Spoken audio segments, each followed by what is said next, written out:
Hello everybody and welcome to the BSR MX5 Championship. We've got a slightly new look here for round 7 at Oulton Park, and that is mainly because unfortunately Graham Sessford can't be with us tonight. But don't fear ladies and gentlemen. My name is Jack Oliphant. I'm with you for this evening. I'm also broadcasting, so apologies if it gets a little bit rough out there. But luckily you've got the lovely note of Rhys Saunders alongside me. Rhys, how the devil are you? I'm very well, hoping to soothe the transitions through this evening here for 4 races of great action at Oulton Park in the BSR MX5s. Glad to be back. Obviously, I missed last week at Knockhill, which was a circuit I was really looking forward to. I did catch a small part of the broadcast whilst I was in a bar in Belgium. It was looking great internationally, at least. But no, glad to be back and looking forward to what this race and what qualifying has got to bring us as well. We've got some new returning faces. Back to the championship, notably Ben Sharp is as well. And we've also got on top of that too, James Clark making his series debut too. But as you can see on our timing screens, Tom Griffiths currently leading the way in qualifying. Although he's just been topped by Michael Seal. So this is going to change and chop as we battle around this Oulton Park Island layout. It will indeed, yeah, and I do apologise if some of the paints aren't loading in. Trading Paint seems to be wanting to take a little bit longer than usual to get this back up to grips. Ben Sharp is a name we haven't seen that often so far this season in the MX5. It's nice to have him back along. He was a series regular at one point, Rhys, wasn't he? And quite often one of those names that strikes fear into the opponent's hearts because you know he's going to be quick. He is indeed. He only did a handful of laps in practice, and he was P3 in the practice session attached to this race 1. So it showed that he's not lost any of the old magic. Obviously, racing real life as well, so that will keep him nice and sharp, as you can see him darting on through. I'm going to get my chicane names wrong there, but darting through the Hislop chicane, and you can see his MX5 moving and shaking around. Ben absolutely on the limit, back on the pace straight away. Adam Delmont actually jumps into the lead, so he's currently got pole position ahead of Michael Seal. Plenty of position swaps here as we head into the last 9 minutes or so of the qualifying here. Yeah, and if you're slightly confused with what's going on the left-hand side with the timing tower, we have gone back to basics a little bit here. We were using our own overlay Year 1 TV, and that will continue from, I'm sure, next week onwards.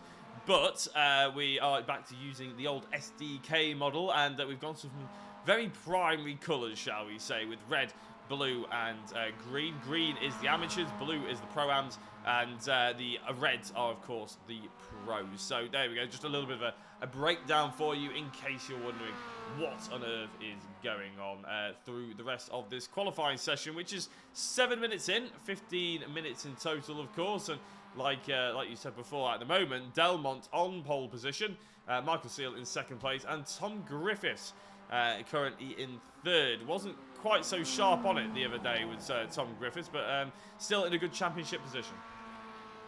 Yeah, championship table developing really nicely. I'm just going to run you very quickly through.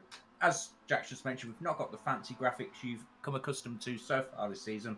This will be a 1-week blip, guys. We'll have the mighty Sessford back. But Adam Delmont currently leading the championship on 1,869 points. Andy McCune is just 25 points behind him, however, heading into tonight's racing here at Oulton Park. So he's all to play for at the top. Tom Griffiths in P3, still in championship contention, even after a poor week. And Jason Cooper, P4, with Nick Clippers round out our top 5. As we look down into our prime category, it's Jamie Gulliford leading Douglas Stewart and Craig McDonald. And as we head into AM, you've got Leon Jenkins leading the way over Fiona Siddons and Mark Oliver as well. All to play for in all 3 standings so far. It's actually only 5 points between Stewart and Gulliford in Pro-Am, so showing just how tight it is at the top there as well. So hoping we're going to have it all go down to the wire for the final race of the season at Brands Hatch, as we see Tom Griffiths getting out of the way on the way into the chicane. It's not the longest of tracks here, and it's not the widest of tracks either, so traffic will be a factor here in qualifying, Jack, as we can see Tom Griffiths doing his very high sportsmanship part there and letting the cars go that are on the lap. Yeah, well, you can see actually the sort of placement of the cars and how traffic will cause a bit of a problem for a few of these drivers. And on the track map on the top right hand side, we won't use the track map that much. It might accidentally pop up every so often. We'll try and get rid of it as quickly as possible, but you can see that drivers are not only using the slipstream, but that means they might be holding each other up somewhat as well. Tom Griffiths not on a particularly fast lap here, Ben Sharp, a little bit, well, actually, he's just gone through Sector 3. It hasn't been so hot for him either. So not many people on fast laps. Nick Clibbins, purple Sector 2. Previous time round him, Silkstone hasn't gone any faster either. Andy McEwen, interestingly, not going quite so well. This is his home circuit, of course, Oulton Park. He grew up on the Wirral, just down the road. And, well, yeah, he's at the moment not quite getting to grips with it. His 6th place isn't bad, but being so far behind the likes of championship contenders Adam Delmont and obviously Tom Griffiths, this isn't exactly where he needs to be. And the 35 is just ahead of him, holding him up just a touch. I'm not entirely sure who the 35 is. Oh, it's Lee Holmes just ahead of him. And there you go, Andy McEwen bails for the pits to try and maybe get some new tyres on. He nearly bailed into the back of one of his Year 1 teammates as well there on the way, and he looked very hot onto the way into pit lane. Obviously here in BSR, if you do crash in qualifying, well, you can repair the car, but you can't replace the car. You can't tow to the pits, and you can't just request a new car, which is a feature on iRacing. So if you bin it, that's it for qualifying for you. So worried there for a second that Andy McEwen was going to make a schoolboy error. But we're heading to the last 5 minutes. We'll see a few cars darting into the pits, grabbing some fresh tyres for one last assault on the track as we're riding on board with Fiona Siddons. She's currently our last classified runner at the moment. Not got a representative time in just yet, but I'm sure Fiona will get that set right here in the final 5 minutes we've got. You've talked about the magic second earlier in the season, Jack. And wow, as I look down the times and look down the standings, bearing in mind how stacked and how fast a field we've got here in BSR MX5s, that magic second covers the top 16 cars tonight. We've got a bumper field, but still the top 16 being covered by that full second shows just how much talent we carry here in the BSR MX5s. Yeah, well, I just brought it up on the left-hand side there. Leon Jenkins is currently 16th, the last driver to be within that second. And considering it's such a long circuit, I mean, 1 minute 33, we're quite used to seeing maybe the top 16, maybe the top 20 covered by a second. The likes of Brandtach Indy, Silverstone National, of course, Knock Hill, but not quite how we expect it here at Oulton Park. I am keeping an eye on the YouTube chat and Facebook and Twitch as well. I'm broadcasting this everywhere, actually. Not just on the BSR YouTube page, but my own YouTube page and Facebook pages were set up as well. So I thought, you know what? Why not? Let's get some more eyes on the BSR MX5. And Katie Eames, it's been many, many months, Katie, since I've given you a shout out for giving a comment on the stream. But welcome back to the stream. It's nice to have you along on the Jacko Racing Facebook page as well. So, yeah, please do like, subscribe, or anything else you want to do on anywhere you're watching this from. It's always a pleasure to have you along. And as, speak of the devil, Katie Eames drops a like rating on the stream as well. Thank you very much. Yeah, please do interact. I've got the YouTube chat up as well, guys. So shout out to your favourite driver, cheer them on, cheer your teams on as well. And yeah, let us know where you're watching from as well. So as I mentioned, I spent a bit of last week's evening watching from a bar in Belgium. But the Belgian beer meant I can't quite remember everything that happened. So apologies for that. I digress. 2.5 minutes to go. People will be winding up now for their fast laps. Adam Delmont currently on pole by 1.2 tenths of a second, ahead of Griffiths, Seal, Sharp, McNally, and McEwen. Yeah, what a stacked field we've got. Lars Fisher only down in P9 currently, and Jason Cooper hasn't set a lap. I'm not sure if he's got a ban from qualifying this week, but yeah, Jason Cooper hasn't set a lap so far. He's going to have some work to do in race 1. There's quite a few drivers that haven't yet set a lap time, isn't there? And I think that is due to the fact that maybe they got in a little bit too much trouble over the course of last week, and maybe being banned from qualifying, which I think I mentioned last week, actually, in my opinion, is quite a good way of doing it, because it means you keep the points from last week, but you get a disadvantage going into this one, and it just seems to be the most common punishment that BSR hand out. So I think a lot of people just take it on the chin and crack on, especially with 3 reverse grid races. Even if you miss qualifying, it's only really ruining 1 race, so you've still got an opportunity to rescue your evening. Yeah, no, there's plenty of opportunity to recover, and we've seen some great recovery drives this season. No split Monza as well. And we saw Jason Cooper actually coming all the way from the back to, I think it was 2nd place at Brandtach Indy, all in 1 race. So it's definitely possible here in the BSR. But yeah, if you've got a qualifying ban, you've probably been using your bumper a little bit too much. Looking over in our YouTube chat, cheers ears, shouting on Luke Pullen and OMQ Courtney, also shouting on Leon Jenkins as well. So yeah, we'll be giving out plenty of shout outs to your drivers as well tonight, guys. So keep the comments incoming. Indeed, indeed, yes. So, yeah, hopefully we'll get a nice bit of engagement in the YouTube chat. Just having a look and seeing if anybody out there is putting in some fast times. Well, Lars Fisher has only gone and put a purple Sector 6 in the last time round. He is currently in Sector 6. He's got 3 green sectors already to his name. If he can hook up a purple sector again, it's going to be a big leap up the order for Lars Fisher, but I don't think he was able to do it. Yes, he did. He got his way up to 5th place ahead of Adam McNally and Andy McEwen, of course. So, yeah, big gains there by Lars Fisher, sticking his nose right in by his teammate. Actually, where is... I was going to say, I'm so used to seeing Cooper at the top end of the field. I don't actually see him today. Jason Cooper. Oh, he's got a qualifying ban. Jason Cooper is currently in the pit lane, so Lars Fisher may have to do this without his teammate. It's a lot of pack racing here in MX5s. You know who your friends are. We saw it at Monza, actually, as Lars Fisher goes straight on at the hairpin there. Troy won't be the first person tonight to see Mrs. Braking Zone there. Very tricky. As Michael Seal off into the tyres as well.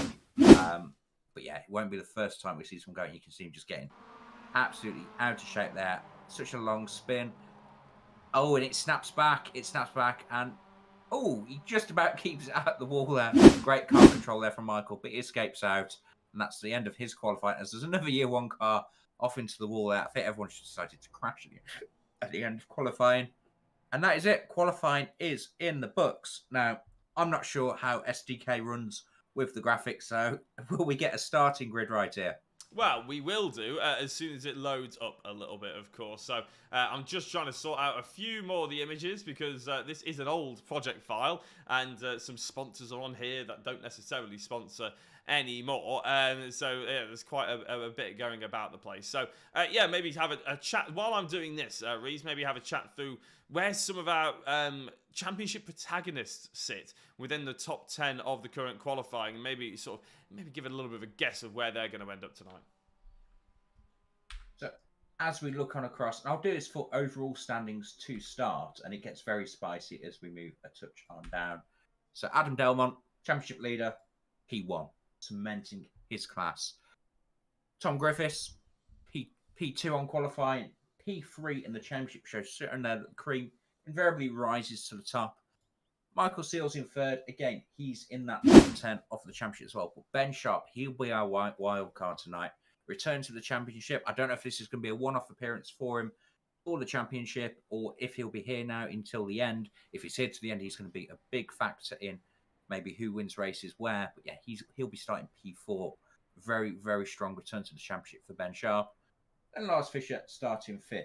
I'm just going to highlight, it was something that we talked about off air just before we went live, Jack, the Pro-Am Championship battle. So currently it is Jamie Gulliford leading the way from Douglas Stewart. Now, Douglas Stewart appears to have a qualifying ban, so he'll be starting back in P24, maybe even P25. Jamie Gulliford is leading the championship by 5 points in Pro-Am, and he's got a great opportunity here in race 1 because he's going to be starting in P10. But we've got the full grid just here, so I'll run on through quickly for us. Adam Delmont at pole position sitter in the number 77. Tom Griffiths, P2, with Michael Seal rounding out the top 3. Ben Sharp joins him on row 2 in P4. Then it's Lars Fisher in P5 with Adam McNally, P6. Row 4 sees Andy McEwen with Sam J. Smith. Then we've got Lee Holmes in P9 and Jamie Gulliford rounding out a top 10 and also Pro-Am pole. Kip Stevens is in P11 with James Neve in P12. Row 7 sees Luke Pullen, 2nd in class, 13th on the grid. Hopefully not unlucky for him. With Nick Clibbans, P14. And then we've got Liam Silkston, P15. Leon Jenkins, pole for him, P16. And then it's Craig Schilt, P17, with Glenn Humblestone, P18. Julian Schruer, P19. And then Mark Oliver rounding out our top 20. And then our last 2 qualifiers, Fiona Siddons and Chris Dixon. And Fiona Siddons there shown for Matthew Logistics. She's actually driving for Team Year 1, the any livery cars now. Jason Cooper in P23 with his qualifying ban, our reigning champion. And then he's got his brother lined up alongside him, Luke Cooper. And it's Craig McDonald in P25 with Douglas Stewart, 2nd in Pro-Am in the championship, P26 on the grid. And we're rounded out by Colin Sansom, Alistair Hatcher, and James Clark. So that's the full rundown of our grid. We've got about 20 seconds to go. Oh, in fact, lights out. Let's go, Jack. Indeed, so as the lights are starting to come on our screen, we can hear the engine notes rise, and with Adam Delmont on pole position in the number 77, gets a good start by the looks of it, and a fair few drivers at the back end of the field getting a very, very quick start, including, I saw Jason Cooper being involved there as well. Adam Delmont leads the way in through the first corner, and Tom Griffiths, Michael Seal and Ben Sharp follow him in suit. Ben Sharp hunkered right up the back of his former teammate Michael Seal. I remember back when Michael Seal actually joined the BSR MX5 Championship. Ben Sharp somewhat took him under his wing as they go down Cascades and going towards the island hairpin. It's going to be a very good opportunity for Ben Sharp to try and go around the outside, but gets very loose on the rear end.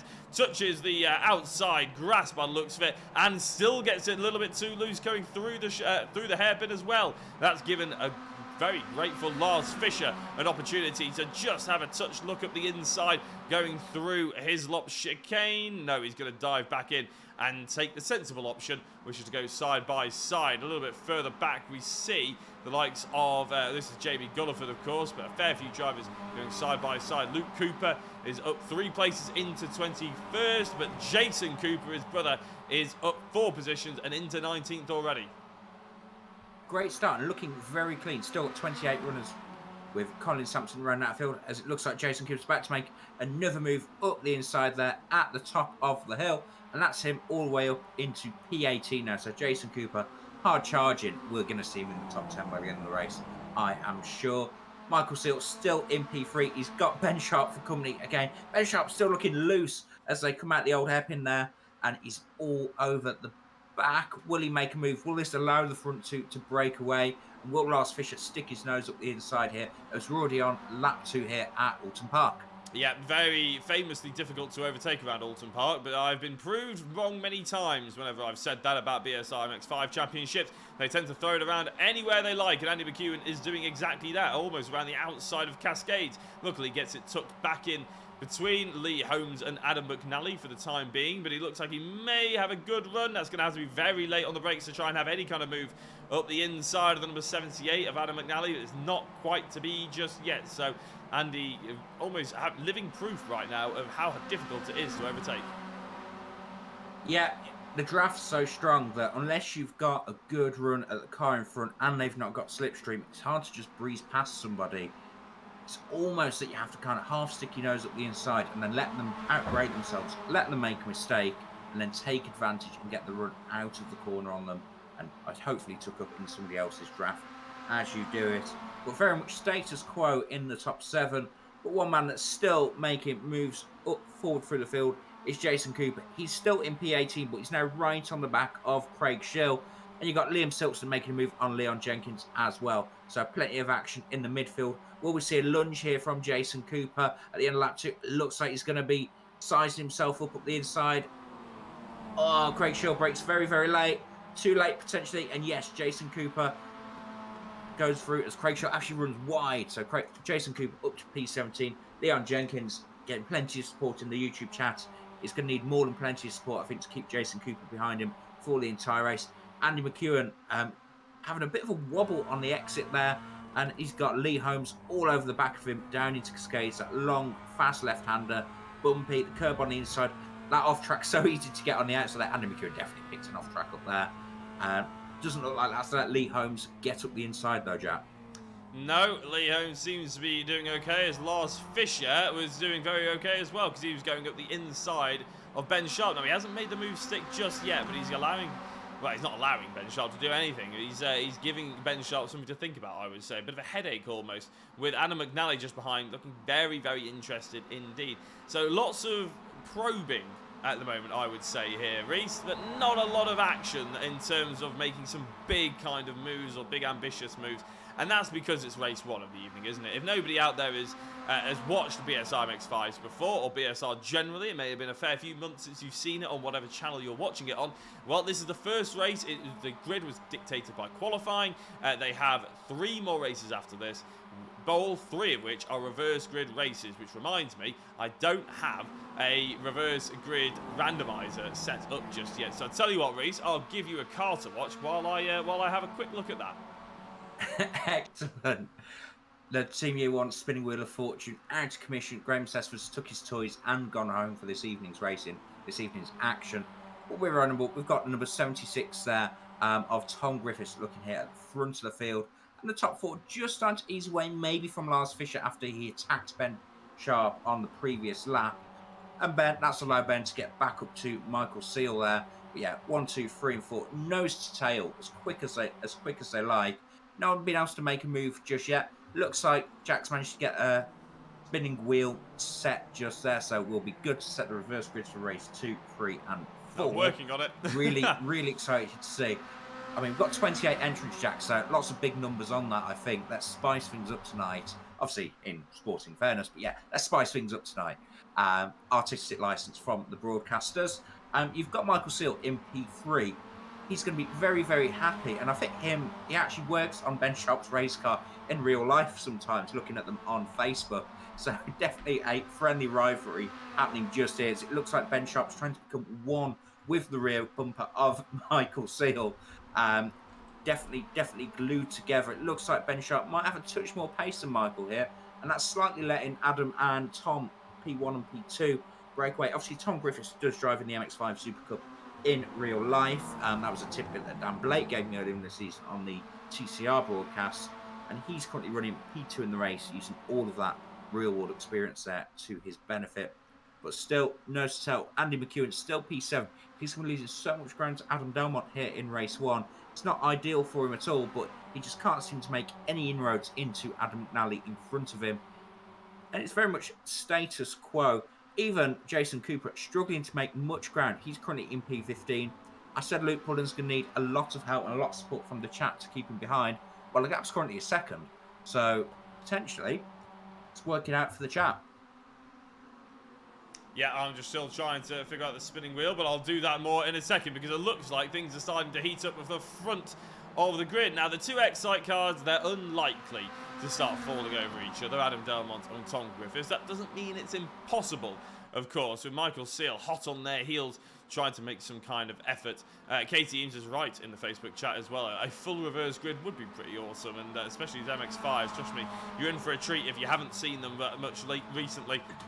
It'd be nice if we could stream on some more platforms so more people could get involved and enjoy the brilliant racing. Or maybe I'll have a chat to our broadcasters, our usual broadcasters, shall I say, Graham Sesford, in a couple of weeks' time. Try and get some more variation in the stream, shall we say.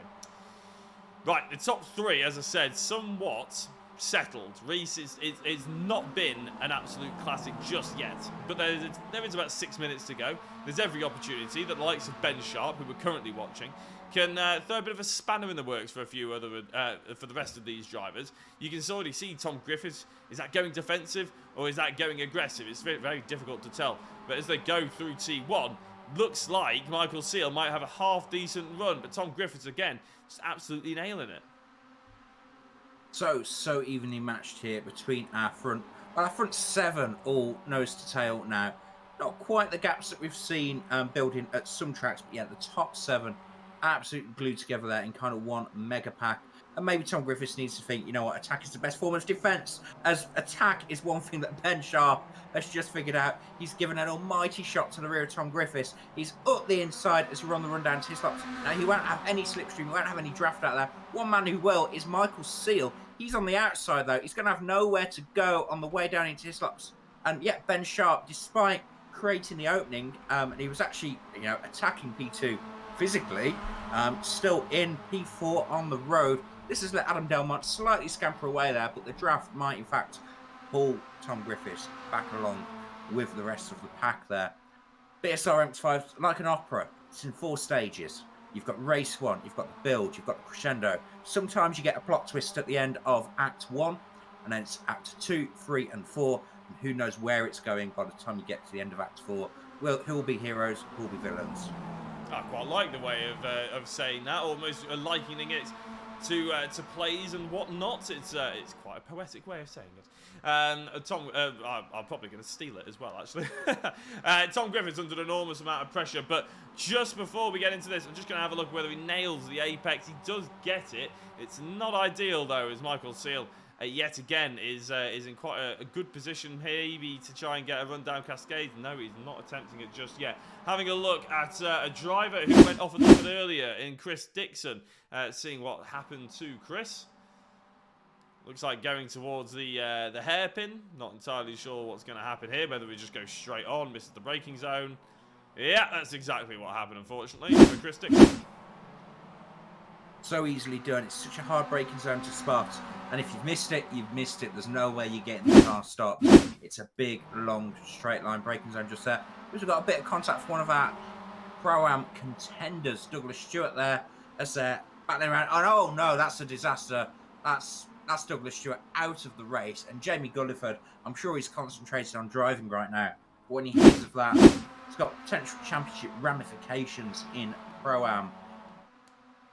Speaking of Pro-Am, Jamie Gulliford is leading the way in the race. He's P10 currently. And you've got Luke Jenkins leading the way in AM4 here as we're into our final 5 minutes at Oulton Park. We are indeed, and as I said, it's been threatening to boil over without actually anything happening so far, and Lars Fischer is about as close as anyone is out there on the circuit. There's a lot of drivers that are within about 3 or 4 tenths, but one driver I'm going to have a quick glance at, we always like to have a glance at him because he's always doing something quite entertaining, is Jason Cooper. Now he's just behind James Neve in the number 7 here. Again, a 14th, we sort of said maybe he would get a top 10, but again, Oulton Park showing its hand. It's very difficult to really make any major moves, and well, Jason Cooper's going to have to settle with a solid finish, but without having anything special. What I'm going to do is I will try and set up that spinning wheel as soon as possible, maybe as the cars cross the line, because we are into the final 3.5 minutes as Cooper goes around the outside of an early braking James Neve. And I tell you what, this could be an absolutely sensational move, because normally I was so taken aback by that, I didn't even notice really what he'd done. But Jason Cooper, with a really late break and nice clean exit, makes his way up around the outside and into 13th. Great move there by Jason Cooper, just showing how much talent he has. I'll take over with the talking for a bit, Jack, if you want to put some work into that spinning wheel so we can know where we're starting. As we've got Ben Sharp again crawling all over the rear bumper of his friend Michael Seal here, fighting for that last podium place. Ben Sharp has absolutely nothing to lose here on his return to the championship. He's not in a championship fight. He just wants podiums. He just wants wins. As we can see them bouncing up and down that back straight there. Almost like they're on board a roller coaster, like the Big Dipper at Blackpool, obviously just down the road in Lancashire. As we've got Ben Sharp still all over the back. Tom Griffiths almost having a bit of a look towards turn 1 there. Thinking better of it. Maybe the 2 Excite guys are just flying in formation. Obviously, one they'll have to bear in mind, though, attack is the best form of defence. If they start to hold each other up, if Tom Griffiths backs off too much, that might let Michael Seal attack, especially in these closing stages. We know Michael Seal will go for a gap if it appears, especially if it's not a friendly fight on one of his Year 1 teammates. The front 4, slight gap back to Lars Fischer. Only a couple of attempts, though. And then it's another 8 attempts further back to Adam McNally, who's under attack by Andy McEwen. Andy McEwen, he's seen what Jason Cooper's done, maybe. Oh, as we've got contact, Ben Sharp gets into the back of Michael Seal, pushes him sideways there. Now, you've got Ben Sharp on the outside. You've got 2 Excite guys maybe giving him a slipstream. As they cross over, it looks like Sharp's going to go for the inside, potentially into the hislop chicane. Nothing doing that. Lars Fischer trying to go around the outside. These guys are fighting. Oh, as Ben Sharp almost loses it through hislops there on the direction change. These MX5s, they're not the most powerful cars in existence, but they've got some skinny tyres on these cars. They're not super grippy, and that lets them move on around. So a bit of drama there might just let the Excite pair scamper away. Ben Sharp, though, showed his hand, shown that he has got nothing to lose, shown he's aggressive, and that's actually let Adam McNally get up around the outside at the top of the hill. It looks like we're going too wide for P5 there, and it looks like McNally, has he got it done? Oh, Lars brakes later.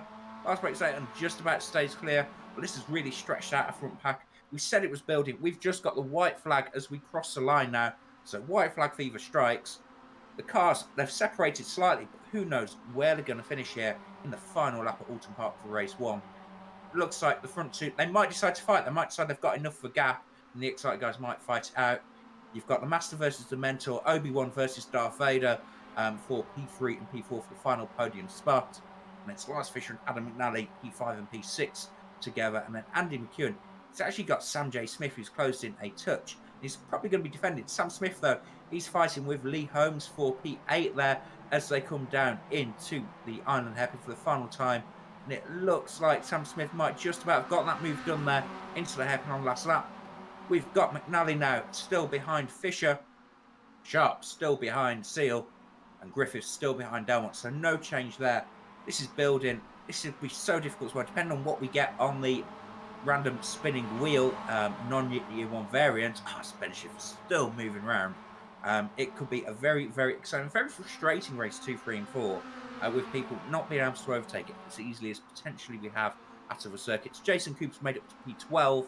He's now ahead of Steve as McNally trying to go around the outside there and gets given the door, gets told, no, you know what? You're not making it round there. And that's actually Andy McEwen attacking. But it looks like as we head through the final corner for the final time, it looks like it's going to be Adam Delmont leading the way. Adam Delmont wins race 1, followed behind his teammate Tom Griffiths. Michael Seal, P3, holding off Ben Sharp in the end. Ben Sharp in P4, and then it's Lars Fisher 5th, McNally 6th, McEwen 7th, Smith 8th, Holmes 9th, and Jason Cooper making places up on the final lap. Maybe we'll be able to get a replay out of Jack once he's finished his wheel tinkering. Makes it up to P10. So he gained a couple of spots there in the final couple of corners. What a race we've had. Luke Pullen wins Pro-Am. We don't even know what happened to Jamie Gulliford. Potentially part of that incident with Jason Cooper might be how Jason Cooper got up and ahead. And it looks like, Jamie Cooper lost it. Jamie Gulliford lost it. He has indeed. And that's let... he's just got on the grass there.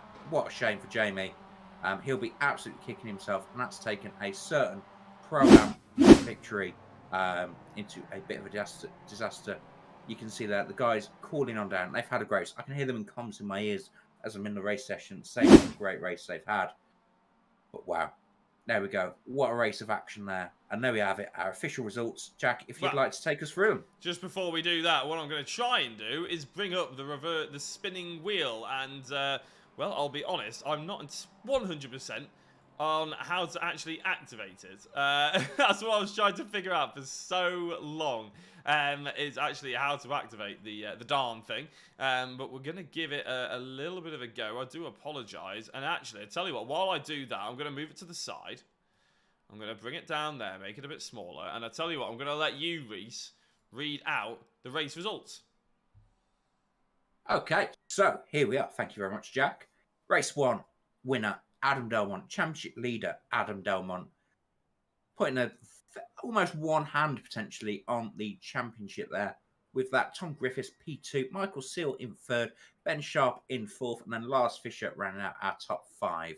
Adam McNally, P6, with Andy McEwen, 2nd in the championship going into the race, finishing P7, losing ground. Sam J. Smith, P8, with Lee Holmes, eventually finishing 9th for 88 Tech. Jason Cooper from not qualifying all the way up to P10. We did say maybe edge of the top 10 would be possible. He did that indeed. Nick Clibbons, P11. Then it's Kip Stevens in 12th, with James Neve 13th. Our top 13 all-pro drivers, because in P14, our Pro-Am winner, Luke Pullen, with Liam Silkston in P15, and then our AM winner, Leon Jenkins, in P16. And our top 16 all within 10 seconds of the race win. Jamie Gulliford eventually having to settle for P17, with Craig Shaw 18th, Craig McDonald 19th, and then Luke Cooper in P20. And then it's Glenn Humberston, Fiona Siddons, and Colin Sampson, with Chris Dixon in P24. Julian Shrew, last car on the lead lap in P25. Then it's Alice Hatcher, P26, and a lap down. 2 drivers that won't be eligible for reverse grid gold will be Douglas Stewart and Mark Oliver. That's because they did not finish on the lead lap or lap behind, both classified 8 laps down. Apologies as well for the broadcast. It's not quite what we expected with running different software. So we've got wrong sponsors. And it also says we're racing at Montreal tonight. We might get that fixed for race 2. But I don't want to put any pressure on Jack. He's having to do 2 jobs tonight. I would love to be able to fix it. Trust me, I would love to be able to fix it. But unfortunately, somebody on my project file has deleted the ability to change those things. So it's very, very frustrating. But yes, we're not in Montreal. We are, of course, at Oulton Park. Now, when I bring up the spinning wheel, I'm going to make it disappear. And when I bring it up, it will bring it up in a random place. So we are going to bring it up, and whatever number appears towards the top is going to be the reverse grid. And it should reappear. There we go, full reverse grid. So if you think I'm lying, it was on 9 before. I make it disappear. For some reason, it reappears, and it reappears as full reverse grid. So there we go, full reverse grid for race number 2 of the evening. We're going to go to a very quick break while we maybe try and figure out some of these teething issues, because I haven't broadcasted in 8 months. Thank you very much. We'll be back in a couple of minutes.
Hello everybody and welcome back to the BSR MX5 Championship Round 7 here at Oulton Park. We're after away quite a tense first race that never really crescendoed into anything.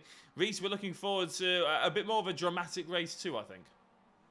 A full reverse grid should hopefully do that. Jason Cooper, he's going to have to overtake all the cars he overtook in the last race. He'll be starting about P14th, I believe. We'll get official confirmation of that when we get the grid up at the start. But yeah, race 1 winner, Adam Delmont, he's going to be looking and thinking, you know what, I've got 25, 26 cars to overtake here. Blimey, tonight's about to get a lot more difficult. Hopefully, it's not going to be too bad for them. It's quite late here at Oulton Park. It's about 7:30 in sim, so the sun will be low. Hopefully, it won't get in any of our drivers' eyes. You can see it's just starting to get a little dusky on stream here in front of us. Jack, I've not done it for a few weeks, and I've missed doing it. I'm going to put you on the spot. Race 2 predictions. Who's your man at the top of the pile at the end of the race? Oh, dear me. I think Jason Cooper's starting a lot higher up. I think we'll see a top 5 from him. I'm not going to try and claim who's going to win, though, I don't think. I'm going to be slightly boring on that perspective as we see a driver flying off the outside of the circuit then.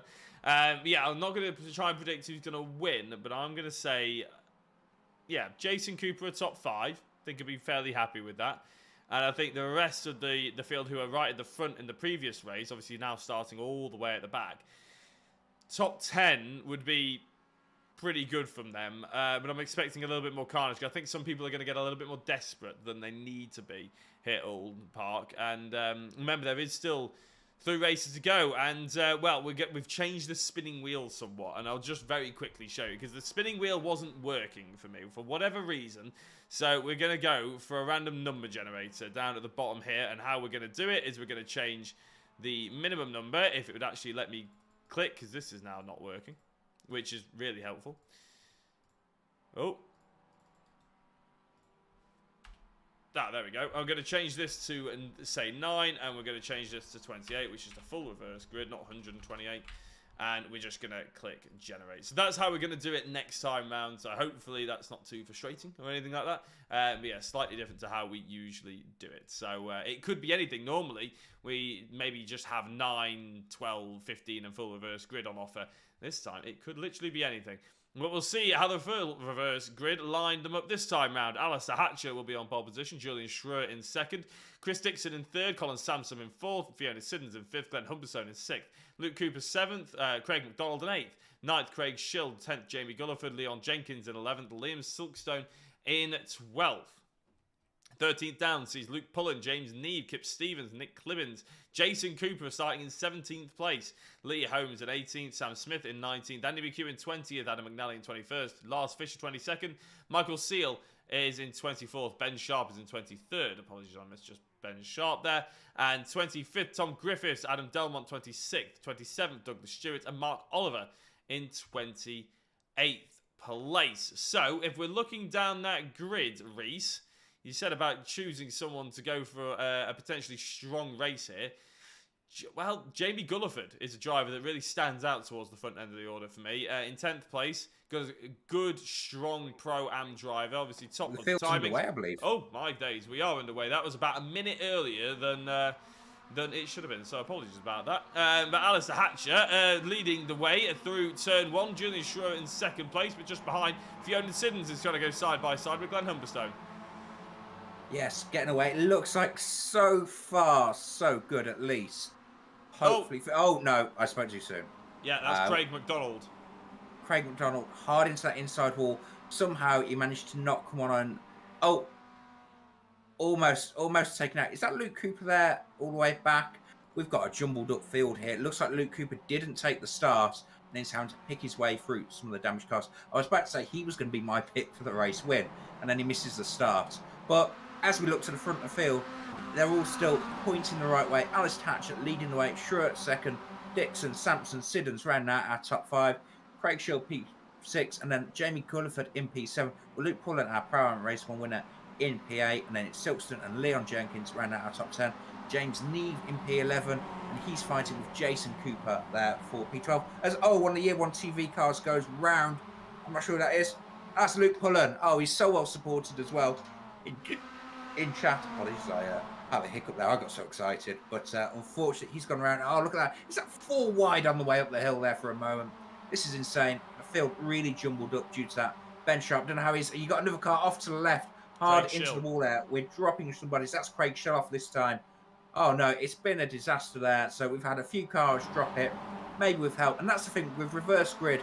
You've got differences of speed, and you've got the quicker cars sometimes having to overtake the less quick cars. Oh, almost doored towards the pit lane entrance coming up the hill. Wow, that was a heck of a save there from Leon Jenkins.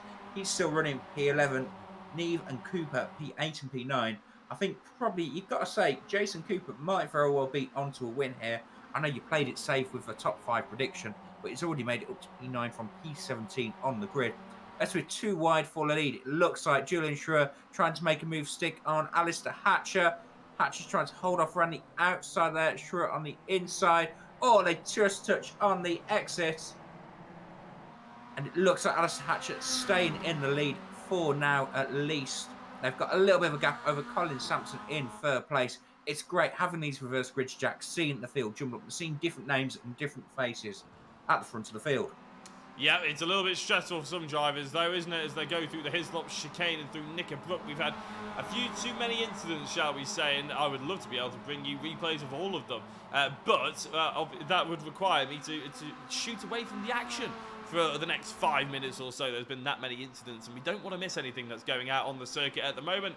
As Jason Cooper flies up the inside of a battling for Fiona Siddons, but somewhat almost floundering there, as Jason Cooper just made it look easy up the inside and goes nicely into 9th place. Although Fiona Siddons is battling, I do apologise, there's no floundering about it. Fiona getting right in the mix and fighting with championship holder Jason Cooper, as we just shoot forward a little bit. Alistair Hatcher going up the inside of Julian Schreier. Yes, he is. Colin Sampson there. This is going to hold them up somewhat royal, with Jamie Gulliford looking very interested behind. And it looks like Jason Cooper's actually made up to P7. He's meant past Chris Dixon.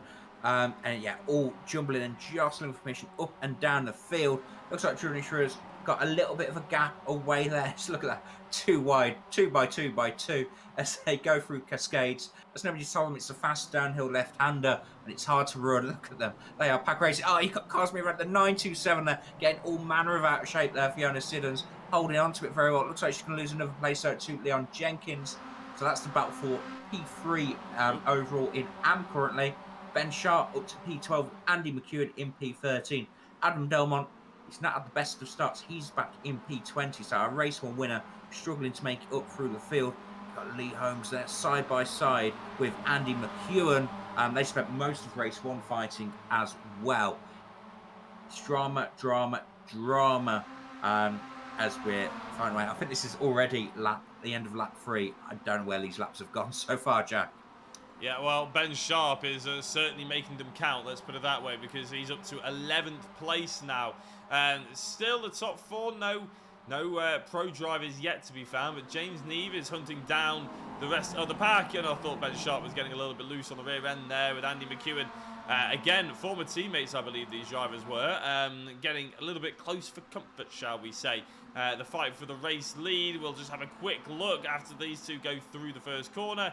Andy McEwen doesn't make any moves just yet, so let's see how they sort themselves out going down into Cascades. Julian Schreier holds the race lead, but it's actually the fight for 2nd place that's heating up. Alistair Hatcher, and that's a wide Colin Sampson with Jamie Gulliford nicely up the inside into 3rd. And I said Jamie Gulliford was a bit of a shout here with a Pro-Am leader in the championship, and clearly showing he can throw his weight around a little bit.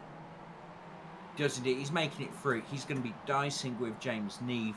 You've got Jason Cooper there and Liam Silkstons too. So you start to see a few of the quicker guys starting to make their way through the field. But it's not easy. You saw how tightly packed the cars were ahead of Jason Cooper there, heading down into the Island hairpin. And there's no easy moves. Everyone's got the draft. Everyone's got the slipstream. Everyone's got something to fight for with all 3 championships here and all 3 divisions being represented currently, 1st, 2nd and 3rd, Pro-Am, and Pro. With James Neve now to P3 ahead of Jamie Gulliford, but it's 2 wide as they go up the hill. Jason Cooper is on the outside. We've seen him make this move stick. He's got so much confidence in the car, but there's not a lot of room. He loses 1 spot. He loses 2 spots there, actually. Jason Cooper back down to P7, and he's let the pro kart of Sam Smith by there as well. So again, these aren't slouches here at the front of our field. There's no easy pickings in the BSR. Everyone's got something to fight for. Everyone's got something to battle for.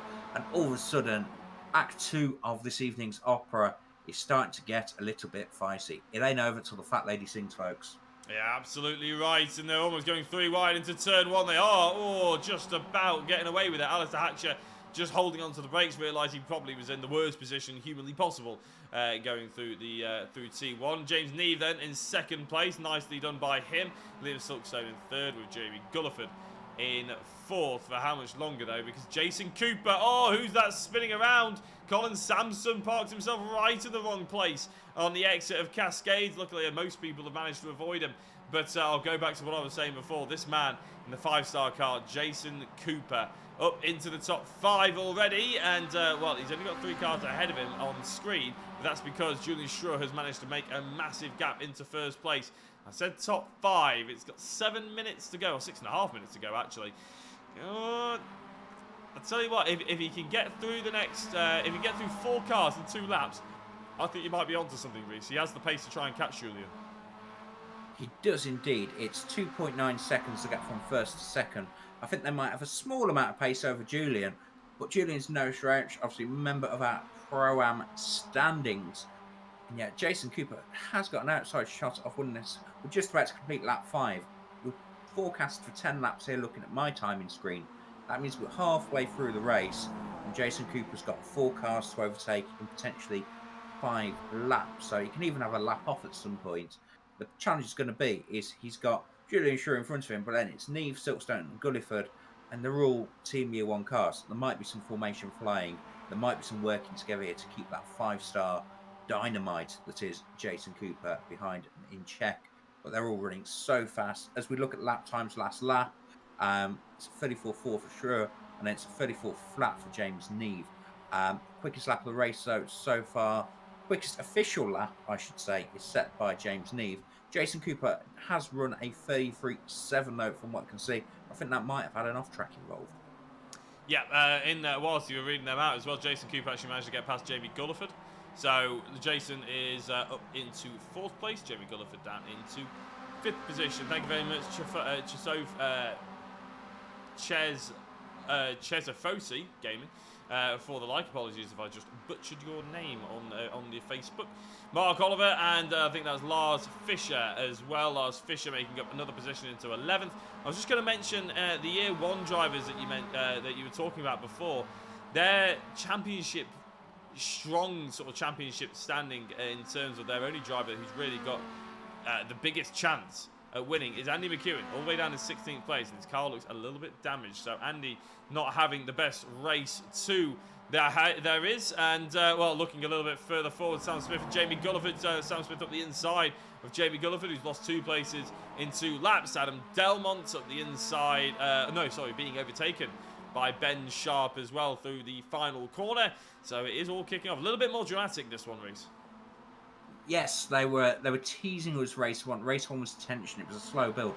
It was a noir Scandi flick. This is more of something that, Sylvester Stallone might point out. This is more the Expendables. Looking at the first lap, at least a few of our drivers did become expendable, along with bits of our Armco. As we're looking at Ben Sharp here, he's made it all the way up to P7. He's got Adam Delmont. I mentioned he wasn't having the best of races. He was down in P20. He's now in P8. So that's like the opposite of a commentator's curse there. But there is no way on God's green earth, or God's green Cheshire racetrack, I should say, that Ben Sharp will be letting Adam Delmont by easy at all. He is a tough customer. He is one of our Diaz brothers. He's a cage fighter when it comes to MX5s. And yeah, Ben Sharp will be defending really hard from our race 1 winner here. You're not wrong. I'm glad to see Ben Sharp back, though, isn't it? It's nice to see people returning to the championship when they have the time. Of course, Ben, a very busy guy. He always used to have to maybe miss out a couple of races due to real-life mechanicking commitments over in the real world of racing, which, I mean, I suppose I can understand if he wants to get involved in that, but I don't see why he would want to get away from BSR MX5 Championship racing. It's fantastic, and hopefully he's enjoying himself enough here tonight that it means he maybe back a couple of times in the coming weeks. Although there's a nice little battle behind. Tom Griffiths sliding his way up the inside of Lee Holmes, who I think might have to just take his medicine as they go through the first corner, coming up the crest over the start-finish line. Tom Griffiths on the inside will probably have this done and dusted. You'd imagine so, unless they make contact. They do make a little bit of contact, but Tom Griffiths still holds on to that 9th place. Lee Holmes will have to live to fight another day. Yeah, Grash tracking away there on the exit, and still Delmont all over the back of the car of Ben Sharp. As you see, lots and lots of scatter drivers. And actually, we talked about that gap. Can they catch? They already have. We've got 2.5 laps to go. And Julian Schrutt, he's now got this pack of hyenas right behind him, cackling away. James Neve in P2. Jason Cooper's just made it past Liam Silverstone for 3rd place as well. I really can see Jason Cooper being a threat, being a feature here in this race. Julian Schrutt running a bit wide in his laps as well. That's not going to help as he runs up the hill. Will James Neve have a run potentially? He's looking for the inside. It's a slightly longer way as we go up and left over the crest. But I'll give him the inside here at the top of the hill. I believe this corner's called Large, although I'm sure you're going to correct me if I'm wrong. And in fact, James Neve makes it up into the lead. And it looks like Jason Cooper's made it through into 2nd place as well. So 1st to 3rd in a matter of 2 corners there for Julian Schrutt. This move's going to get completed here as we head on down. And there we are, P2 for Jason Cooper. I think we've had a bit of contact further back, though. I can hear some unhappy... I'm not sure what the accent is. I'm not going to try and call it. I don't know where Adam Delmont's from, but he's not very happy. He's back down to P12. And I heard some tyres squealing as well in the background there. I think there's been contact. Ben Sharp's down to P15 too. Drama for the championship. One of our wildcard entries as, they've collected not enough room given between the two of them. Not assigning blame at all there, Jack, but it's had big championship implications. Yeah, and Tom Griffiths is involved in that as well. So, both the Excite cars and Ben Sharp all somewhat getting involved with each other, shall we say. But James Neve and Jason Cooper take the race lead. Julian Schrutt, not entirely sure what happened to Julian Schrutt. Why on earth he lost about 2 seconds on over the course of about 2 laps. But the upshot is the fact that he's moving backwards. Sam Smith up the inside into the Hislop chicane, and nicely done as they go up through. And again, Julian Schrutt just seems to be going wide on the 2nd exit of the Hislop chicane and just ruins his run up Knickerbrook. And as soon as you get into Druids, he's losing about 4 or 5 miles an hour. It's not ideal for Julian Schrutt, as James Neve has the ideal position, but not the ideal driver behind him in the form of championship holder Jason Cooper, the number 1 car, being a very intimidating factor in his rear-view mirrors, and James Neve doesn't even bother to move over to try and defend as Cooper slots his way up the inside, got a really nice run. Neve won't have the speed or the exit to try and contend with him. Liam Silkstone sees the opportunity, sees the white flag, and thinks, you know what, there might even be a 2nd spot available for me here if he can take advantage of a slowing James Neve.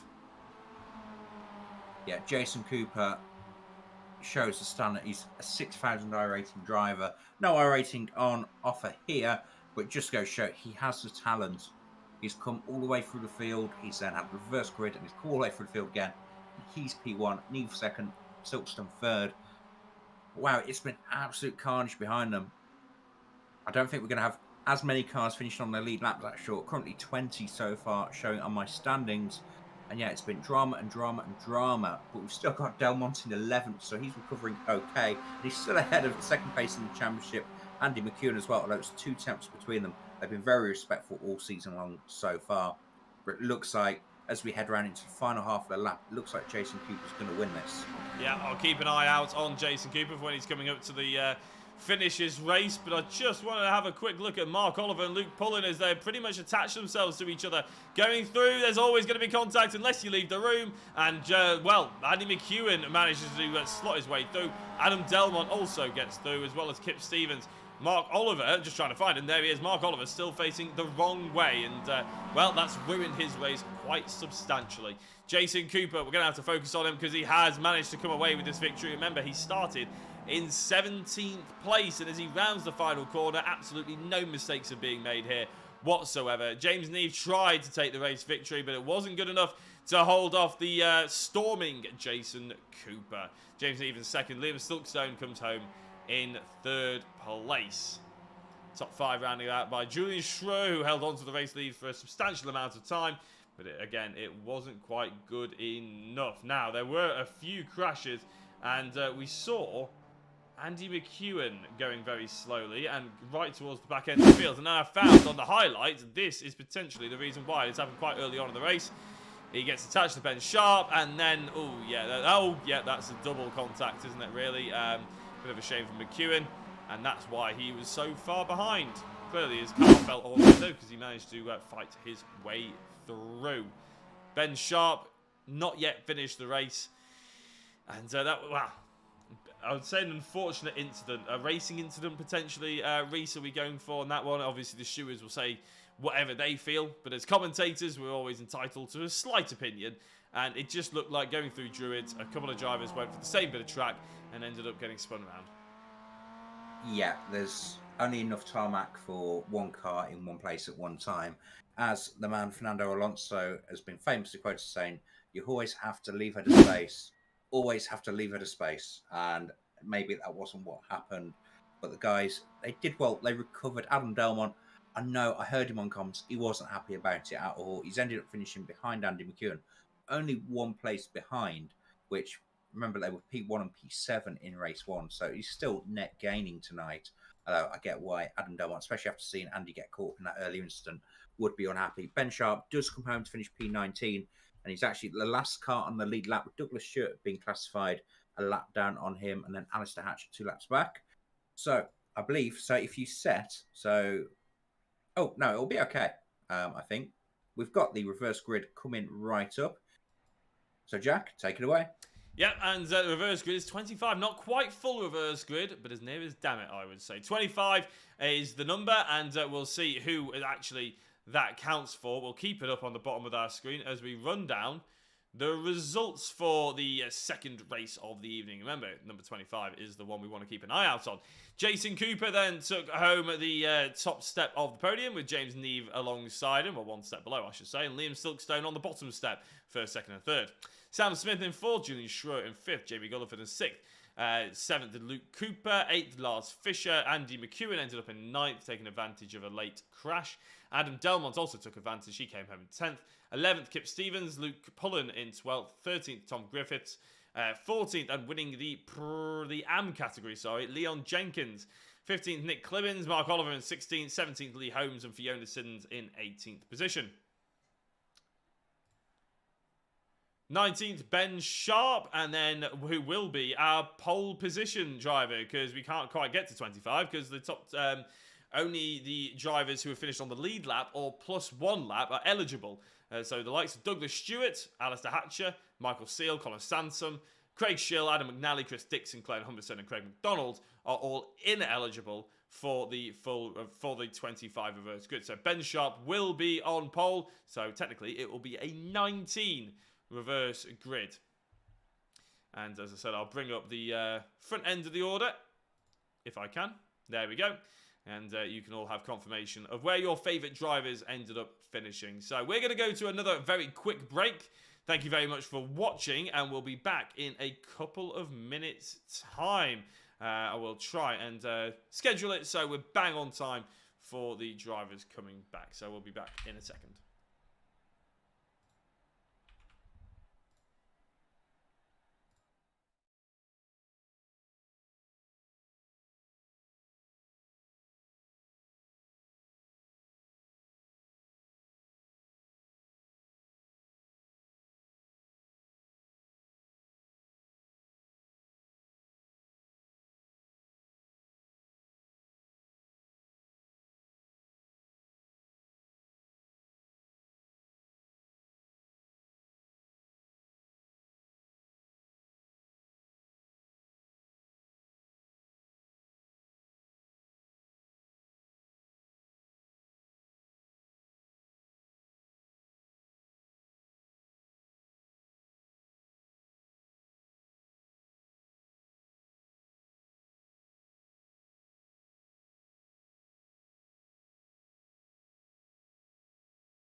Hello everybody and welcome back to what will be the penultimate race of the evening here at Oulton Park for the BSR MX5 Championship.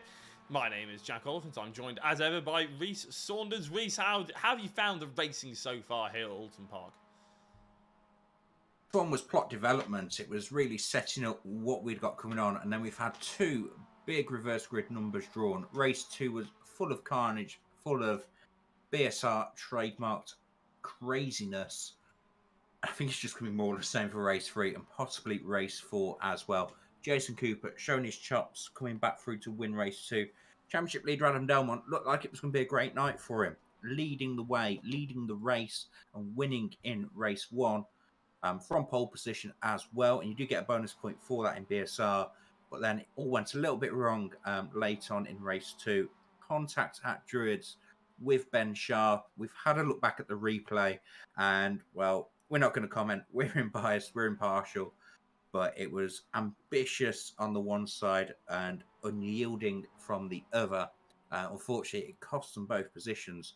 On the subject of Ben Sharp, he finished P19. He was last man on the lead lap, and that actually gives him pole position here for race 3. And you've got to think, actually, it might play into his hands. He might very well become our runaway winner. We saw further contacts on the final lap as well, between two of the cars on the edge of the top 10, and that let Andy McEwen squeeze on by and squeeze on through past Adam Delmont too. So again, slowly starting to regain a few points that he might have lost in race 1. It's all delicately poised here, Jack. As we're heading in, we've got about 10 seconds to go in this practice session. So take us away and run us through the grid in a mo. Yep, and as soon as the grid becomes available to us, I shall do such a thing. Yeah, we've had a good retention of numbers here today as well. We've had about 28, and a big thank you to everybody who's joined in on the YouTube chat. I know there's a Leon Jenkins fan base that's somewhat set up camp in the YouTube chat, but thank you everybody else as well who's joined in and given the like, subscribes or whatever like that. Tom O'Farrell has given a like on the Facebook as well, so great to have you guys around. Nice to see you, Tom. Right, pole position goes to Ben Sharp, who finished 19th in the previous race. Fiona Siddons in 2nd, Lee Holmes in 3rd, Mark Oliver in 4th, Nick Clibbins in 5th, Leon Jenkins in 6th, Tom Griffiths in 7th, Luke Pullen in 8th, Kip Stevens in 9th, Adam Delmont in 10th with Andy McEwen and Lars Fisher 11th and 12th. Run through this quickly. 13th down is Luke Cooper, Jamie Gulliford, Julian Schroer, Sam Smith, Liam Silkstone, James Neve, Jason Cooper, Douglas Stewart rounds out the top 20. Alistair Hatcher 21st, Michael Seal in 22nd. 23rd is Colin Sampson with Craig Schill in 24th place.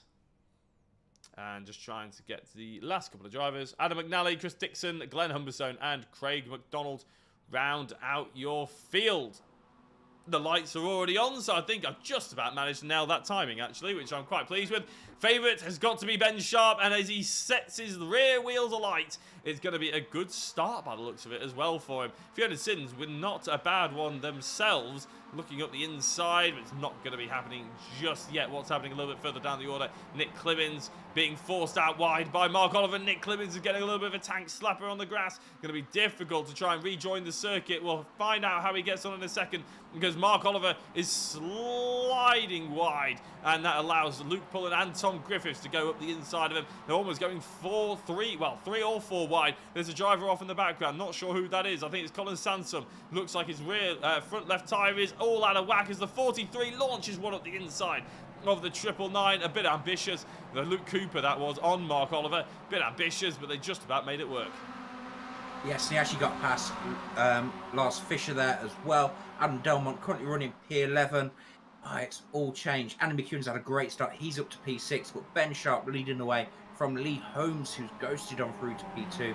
And then Fiona Siddons, she's in third place. Oh, Ben Sharp! In P4. And Ben Sharp's off. He's gone exploring. He's gone scenic. And that's let Lee Holmes all the way through to lead. And he's got 1.3 seconds over Fiona Siddons. Tom Griffiths makes it to P2. He's going around the outside in Druids. There's not going to be a lot of room out there. You've got to trust each other there, guys, to be able to pull that one off. Looks like Ben Sharp's got going. Where's he fallen down to? I'm looking on my time screens. He's down P9. There's smoke. There's a car going around there. Can't see who that is. Can't see who's falling down the order. It's Chris Dixon. It's Chris Dixon who's gone around. And Andy McEwen up to P3. The old Cheshire Cat, he'll be smiling away there for sure. Hopefully not instilling any commentators' curses on Andy at all. But he's in P3, ahead of Luke Pullen in fourth, and then Fiona Siddon still in fifth. She runs wide, almost a copy of what Nick Clibbens did on lap 1 just there. Yeah, no, it's getting a bit tasty towards the end. Oh, it's got even tastier, but not for the right reasons, as a Luke Cooper flies off the circuit and is binned into, well, into the Armco on the outside of Cascades and right near some of the virtual spectators. Lee Holmes and Tom Griffiths. Tom Griffiths around the outside, of course. Lee Holmes trying to get the nice run and hold on to that first place. It's not going to be quite happening yet as Griffiths gets a good run. Andy McEwen will be licking his lips as he watches these two drivers go side by side. Oulton Park is a single file carriageway for most cars. MX5s are just about thin enough to try and make it too. That doesn't mean you'll go very quickly though, and you can already see how much Andy is closed up, and he's going to take advantage of one of them. He doesn't quite know where to put his car because they're slowing each other about just as much. He pushes Tom Griffiths through and makes his way up to second. Yeah, it's going to be a great fight here. Andy McEwen made it to P2. Tom Griffiths in the lead, and McEwen sticks it around the outside of Lee Holmes in Druids. That's how you do it. That's maybe what Delmont and Sharp should have done in race 2. But it looks like, yeah, Andy McEwen holding on to P2. Those on the outside now. It looks like Lee Holmes getting in hot on the brakes, and he retains P2. This is going to be an absolute slobber knocker of a race here between them, with Jenkins and Pullen, the YouTube fan favourites in P4 and P5 here, also leading respective classes in Am and Pro-Am as well. He's got a great onboard shot here of Andy McEwen up the inside into turn 1. Will he make it stick? Will Lee Holmes manage to brave it? It looks like it's braved out, giving each other plenty of space, plenty of respect there. No repeat for Luke Cooper heading off hard into the Armco like the previous lap, Jack. No, it's a good little battle though. I'm enjoying this one immensely, and look at Leon Jenkins right there in the mix. I said before that the top 2 would hold each other up. Well, the top 4 are now holding each other up as a late on the brakes tries to go. Lee Holmes around the outside of Tom Griffiths. He's not messing around here. He wants that position back, and he wants it quickly. Andy not getting the best run out of the corner. Leon Jenkins getting a half-decent one, looking up the inside. That's going to be a little bit too far back, I fear, to try and make any kind of move, and they all do decide to go single file through the chicane. Probably quite wise, I would say. Luke Pullen in 5th is catching up to the back of this little fight, though. I'm looking forward to making it a 10-car battle for the race lead. Tom Griffiths, very much hoping from his perspective he'll be able to pull away, but he isn't taking advantage of the other cars slowing each other up just yet. Not yet. It's so tough to break away. The draft is so strong in these Mazdas. They're low-powered, they're high drag. They just punch an almighty hole in. And because of how long they spend on it, etc., how long they spend down the straights, the draft really is that important. As you can see, a beautiful rearward shot. Jack doing a great job spinning both plates, being top broadcaster and commentator tonight. I'm glad you were giving it because I'm not sure I could. We're just hitting 10 minutes to go as we start lap 4. And just looking down at some of our notable names, Jason Cooper, race 2 when he's in P11, Delmont's in P8. So all the protagonists, they're in play. It's a very, very sharp end of the grid. But Leon Jenkins, what a performance he's having so far. P4, I know he gets a big shout in the YouTube comments, but he's in P4 and yeah, he looks like he belongs there, to be fair. Ben Sharp though, back to P5. We know he's not going to mess around if he gets an opportunity. As Andy McEwen now looking to the outside of Lee Holmes. No dice there. It almost seems like if you are going to go around the outside, you have to drive your nose to the outside on the exit, get that better launch off, and hopefully get the toe off the car in the front. The racing line does take you down the left-hand side of the back straight towards Hislop here, Jack. Does indeed, and well, we've seen plenty of people try making moves with varying success. McEwen getting a little bit loose on the rear end there, and here comes Leon Jenkins looking very interested in trying to take advantage of a loose Andy McEwen who touched the grass, and Lee Holmes will be very pleased about that one, I'm sure, because it gives him just a touch of breathing room to try and attack forward. Leon Jenkins, no messing about, up the inside through Druid. We just had a very quick chat to Andy McEwen off air, and I did say at the time it's a bit silly to try and go around the outside of Druids, but he was defending his position, and Leon Jenkins gave him all the room he needed, as it looks like a little squirrely on the braking as well. Couldn't quite get the car stopped. Jenkins' car looks far more planted and in control with the charging Ben Sharp, who of course is now recovering in this particular race after starting on pole position. He ended up off the road through Knickerbrook, gives a little bit of a lean on Leon Jenkins to try and slow him up maybe, and that gives Andy McEwen an opportunity to get back on the racing line and get into third place again, with Leon Jenkins having to defend from, as I said, a recovering Ben Sharp.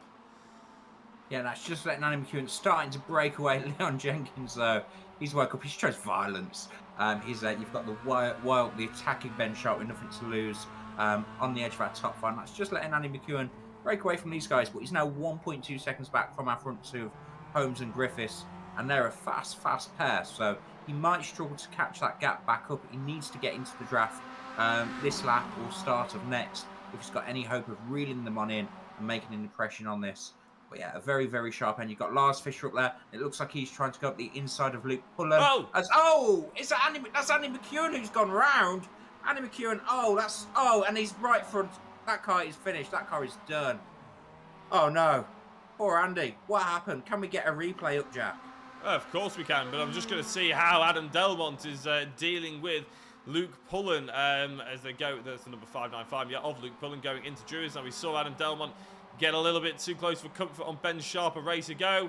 Doesn't get too close for comfort, but also doesn't quite get the move done either. I'll try and bring up what happened because we've had a Jason Cooper crash as well. Now, let's have a look at McEwen first. And for some reason, it always freezes before we get going. And you can see just in the background Ben Sharp. So he's all on his own here, Andy McEwen. And the fact his front right is broken means he's done exactly that.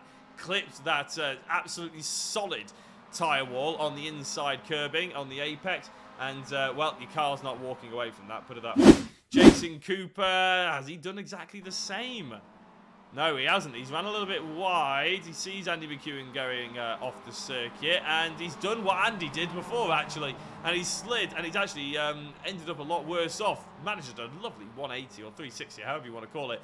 But Jason Cooper getting his rear left and front left tyres off the circuit through the Hislop chicane, ruining his run up Knickerbrook. There is, disaster for our championship contender Andy McEwen.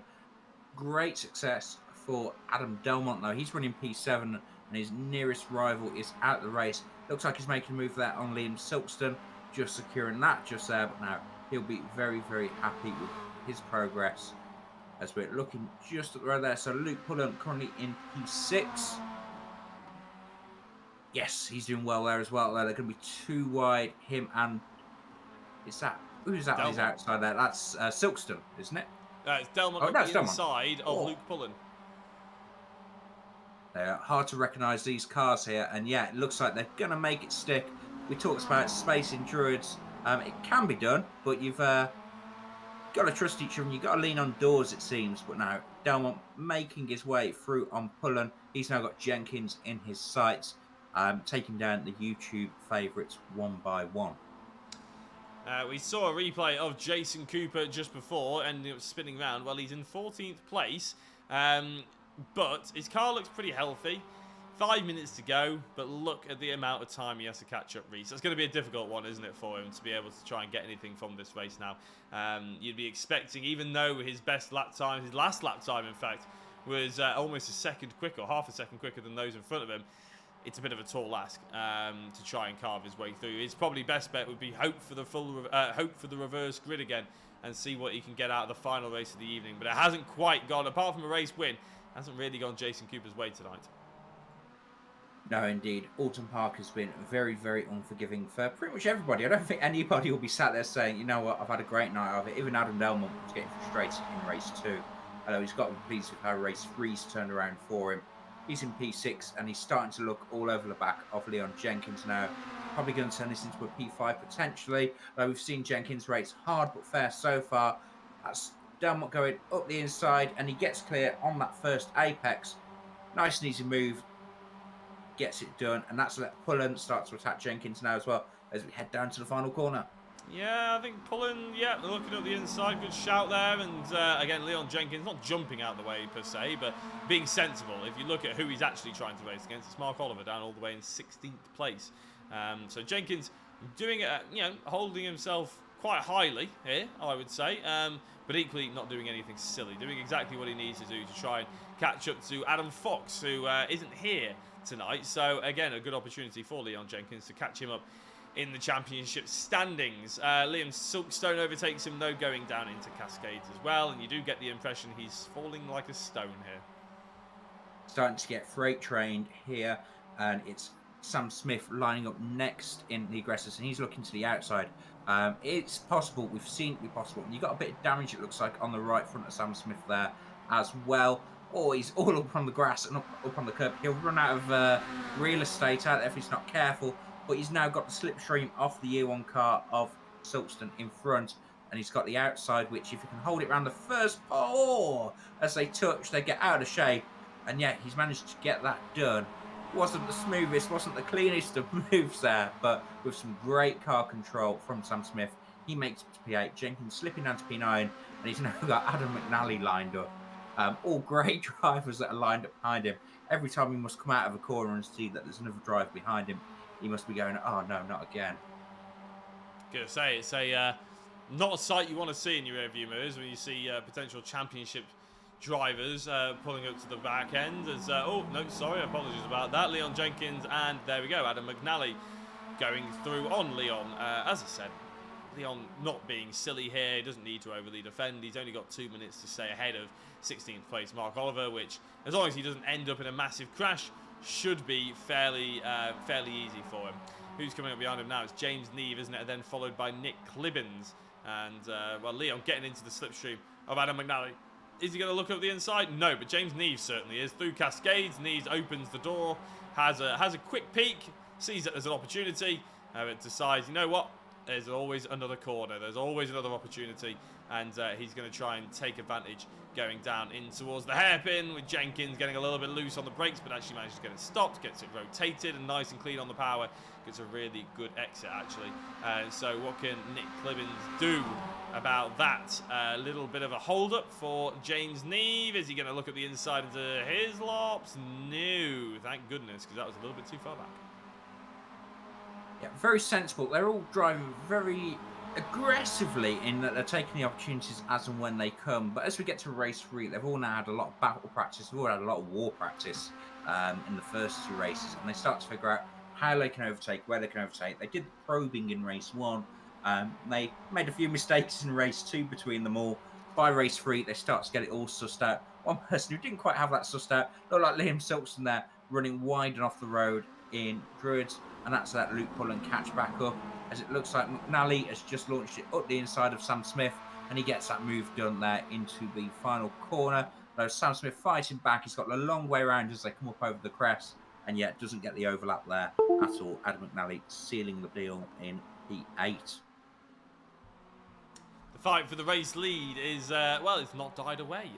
76, Tom Griffiths leads the way with the Excite driver, and then Lee Holmes in second is hunting him down. But look at the gap they have over. Oh, well, I say that it's not died down. Lee Holmes has done his best to make sure it does. He ends up in the wall, can you believe it? And that's a big shame for Lee Holmes, just as we start to cut to him. I wouldn't say curse of the commentator, but curse of the cameras potentially for Lee Holmes there. And he's struggling to even get the car reversed backwards. Let's see if I can find out, find exactly what happened to him. The point where he went off the track. It looked like he was half fainting up the inside, and then it just, well, maybe he outbroke himself, and the only place to go was around the outside, actually, which inevitably is on the grass. And, well, he's in the pit lane. That's a big shame. Lee Holmes was running very, very well there, but it gives Tom Griffiths an absolute brilliant opportunity. He'll come round the final couple of corners, and he'll see that this is probably one of the easiest race victories he'll have on a final lap. Very nicely done by Tom Griffiths in the 76. He takes home an Excite victory, and it will be on his trophy cabinet. Virtual trophy cabinet, but still a trophy cabinet nonetheless. He sees the checkered flag, and he takes the top step. Well done to Tom Griffiths, with Ben Sharp, who started on pole position, fell back down to 9th, and managed to get himself up into 2nd. Shows the calibre of driver that he is. Lars Fisher in 3rd, with Adam Delmont 4th, and rounding out the top 5 is Liam Silkstone. Liam also winning the Pro-Am category as well here in race number 3.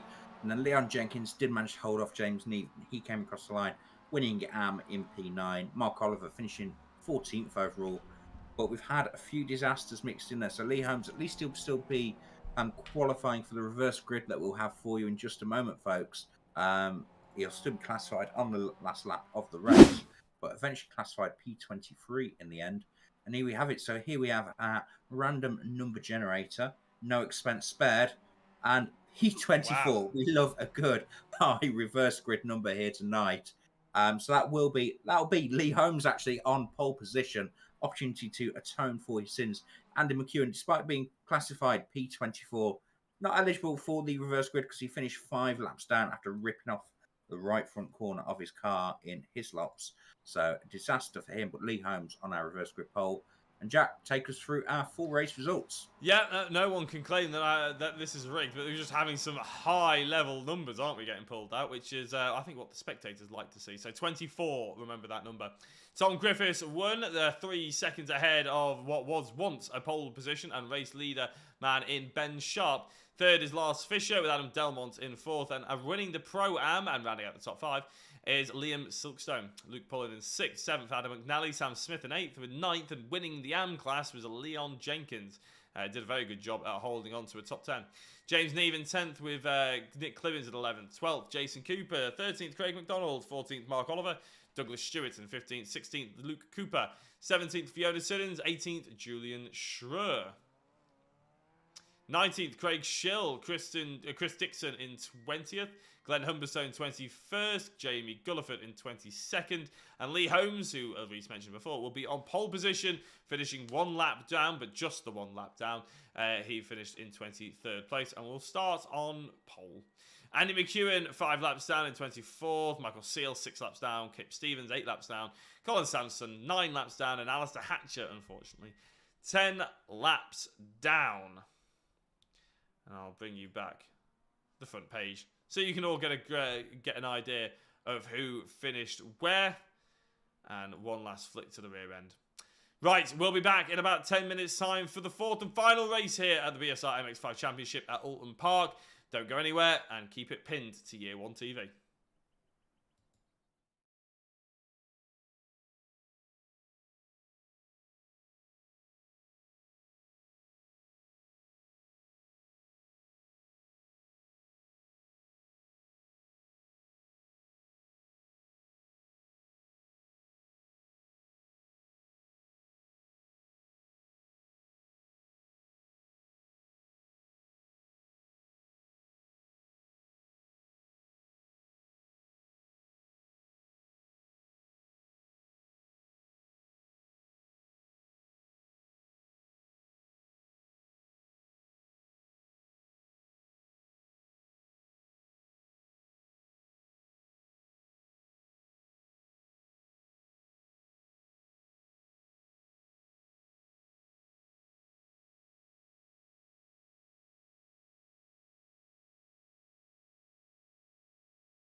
Hello everybody and welcome back to the fourth and final race of the evening here at Oulton Park for the BSR MX5 Championship, of course. It's been three rather hectic, well, one rather steady race, and I would say two rather hectic races. Reese, it's been a lot to ponder on, and we haven't got long to ponder on it actually anyway, have we? Because we've only got about 30 seconds before the final one.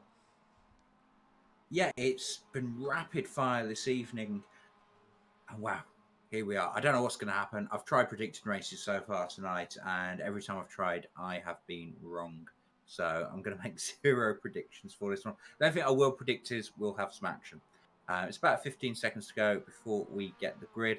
Lee Holmes, race winner from race 3, he's actually set the fastest time in the practice session here, and it is late night here at Oulton Park.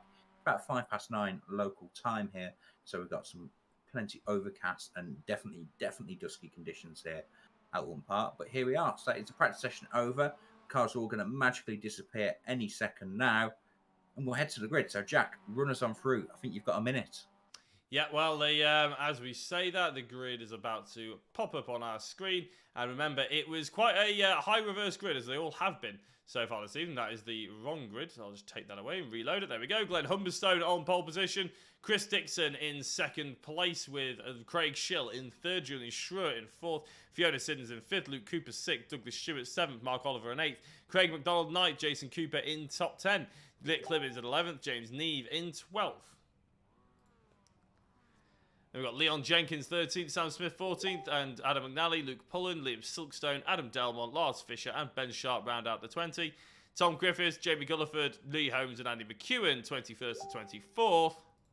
And finally, at the rear end of the field, 27 cars here for the last race of the evening. Kip Stevens, Colin Sansom, and Alistair Hatcher. So that is all she wrote for this particular final grid, and the lights are on, which means we're about to go racing. Glenn Humberstone on pole. How can he get from the off? Can he get into turn 1 into the race lead? I think he's just about done it. Well, no, just about it actually. He's managed to get a good start, but there is a lunging Chris Dixon. In fact, lunging so much he's off the circuit and on the inside, and Chris Dixon ends up going round, but so does Douglas Stewart. Gets collected. That's going to cause a massive pile up, and yes, indeed, there is a huge crash. We can't quite see it round the corner, but there is a better example of it. Jason Cooper right in the middle of it. Again, not a good night for him so far.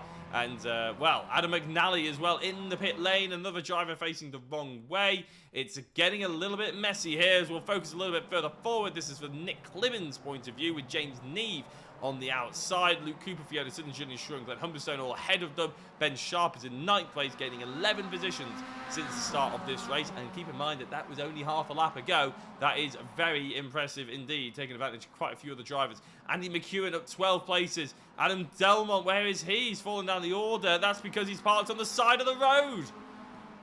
Yeah, drama for our championship leader. He appears to be out of the race, and that car's not sitting pretty on the grass at all. That's his evening. That's his race over there. And what's happened there? So the car's parked. It's broken. And where's Adam go here? So Adam has. What on earth is he doing? I'm guessing his suspension is broken somehow, and he's gone and tried to rejoin the circuit at the worst possible place. No, Adam, you're a championship contender, my friend. What have you done there? That's not good. I mean, a commentator's never supposed to share an opinion, but that is... I think everybody can see that that is the wrong decision to make. Anyway, going 3 wide into turn 1, it's potentially the wrong decision as well. And it turns out it was the wrong decision. Julian Schroer and Fiona Siddons end up collecting each other. Julian Schroer is back in the pit lane. I tell you, there's been so much happening in this opening lap. It's been pretty much impossible to keep up with. We'll almost try and do a soft reset at some point. James Neve in 3rd place, but overtaking Luke Cooper. Nick Clibbins leading the race there. This is the fight for the race lead. That was a poor decision from Delmont, says Katie Eames, and I would tend to agree with you, Katie, to be honest. Nick Clibbins then leads Luke Cooper, James Neve, Luke Pullen, Ben Sharp in 5th place. Ben Sharp up 15 places, by the way. Andy McEwen up 16 in 8th place. Luke Cooper goes very wide. I was looking at my timing screen. Reese, did you get a good eye? What happened there? Oh, as Sam Smith has almost joined. Sorry, Nick Clibbins is almost joining him as well. That's absolute carnage. Yeah, you've got Luke Cooper off. Oh, my timing screen. I'm going to go off my timing. I'm going to just run through our top 5 right now, and we'll soft reset the race and just go from there because it's been absolute melee. It's Neve from Pullen, from Sharp, from Siddons, from Clibbons. That's our top 5. You've then got Luke Cooper involved in that most recent incident in P6 with Tom Griffiths 7, Andy McEwen somehow surviving. He's in P8. He started right near the back. Gulliford 9th, and then Leon Jenkins ran out our top 10. Hopefully these guys will just calm down just for a lap, just so we can at least get our bearings. We've got a lot of cars out already. We've only got 18 cars on the lead lap. Jason Cooper, the last man to be. We saw him get caught up in the lap one shenanigans. As Clibben's going around the outside there of Fiona Siddons in T1. Yeah, Clibben's getting clear, getting in P4. So it's Neve and Sharp, and then Luke Pullen, the Pro-Am in P3. Fiona Siddons, she's in P5, looking for her first win of the night. But Leon Jenkins, P10 for Am. He's got the fancy. Yeah, another top 10 finish from a really strong showing tonight, showing his quality in the Am division. Yeah, so after all that sort of carnage, it sees Julian Schroer, Lee Holmes, Adam Delmont, Glenn Humberstone, Lars Fisher, Chris Dixon, Kip Stevens, Mark Oliver, and Adam McNally out of this race, or at least not on the lead lap. Some drivers are trying to get back out, but I imagine most will just be disconnecting because that is their evening over.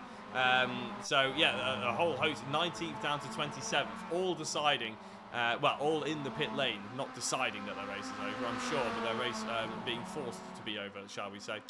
Right, Ben Sharp, right onto the back of James Neve. Ben Sharp, once a Year 1 driver, I believe, has been very much getting his elbows out in amongst everybody here, has Ben, and he's thoroughly enjoyed himself, hopefully. We'd like to see him back, and he's going for a race lead move here. Now, he has been in the race lead already once today, so far, as Ben Sharp.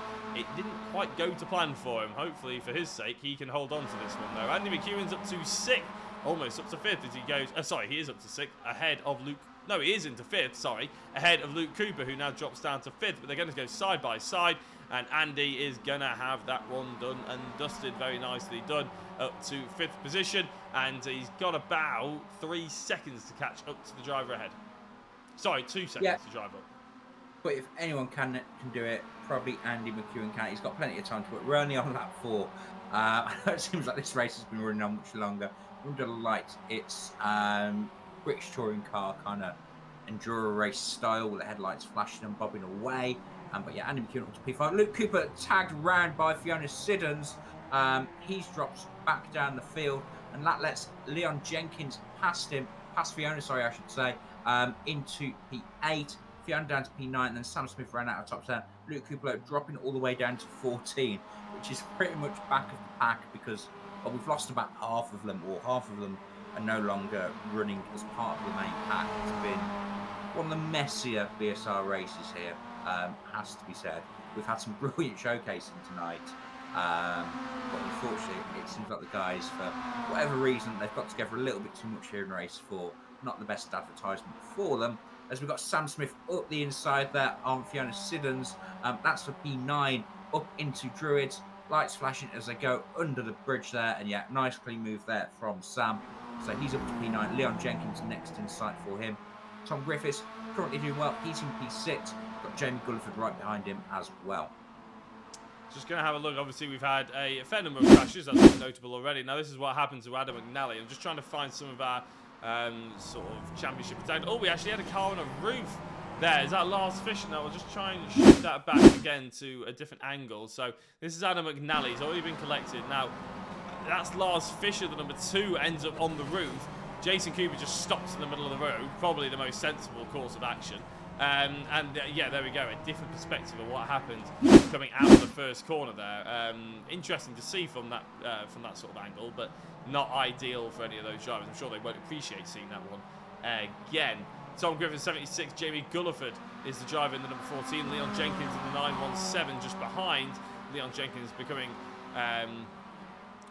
James Neve. James Neve has had a big off, and well, he's going to have to hold on to the brake there because that is not ideal for him at all, and we're going to have a look. James Cooper has had another crash as well.